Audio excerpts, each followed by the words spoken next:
The CDC has identified a case of coronavirus in Washington state. The words about a pandemic at this point? No, we're not at all, and it's going to be just fine. Whatever happens, we're totally prepared. In March, New York and New Jersey were the epicenter of the pandemic. And it was during that period I became increasingly angry over the federal response. There were no people in the streets and just sirens, and so that was really scary. As a filmmaker, you think, okay, what can I do? But how do we make a film in a pandemic? The film industry was at a complete standstill. Nobody was filming.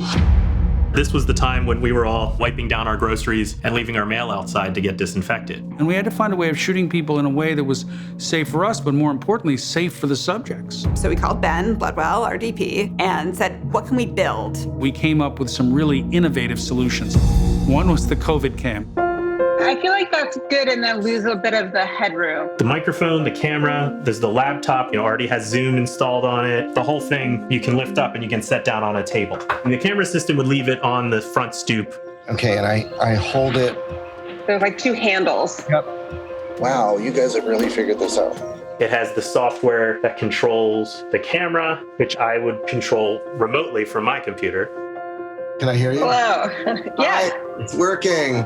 The other option was for people who were more comfortable to come to set. And we came up with a system setting up a camera. It has a live feed out so that Alex and Suzanne and Ophelia can all watch the feed and take part in the interview. Did the government have some kind of plan or playbook in advance of something like this? And then I just bought a bunch of shower curtains. We'd put up a shield effectively all around the camera. Looks like the setup is pretty good. The only thing poking through was the barrel of the lens.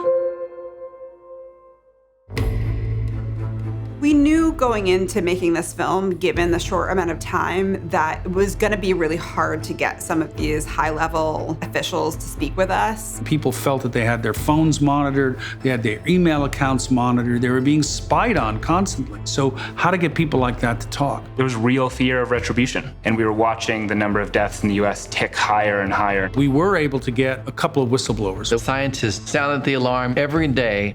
The US government was doing nothing. I decided to break protocol and alert Americans. It was important for us to release the film before the elections because it was important for the general public to have the same information that we have. It was an incredibly breakneck schedule.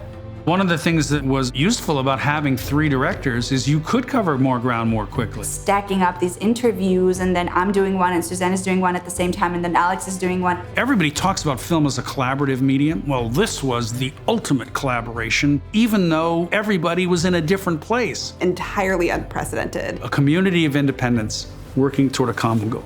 I love the COVID cam. I'm very proud of the work we did with it, but I really hope to never have to use it again.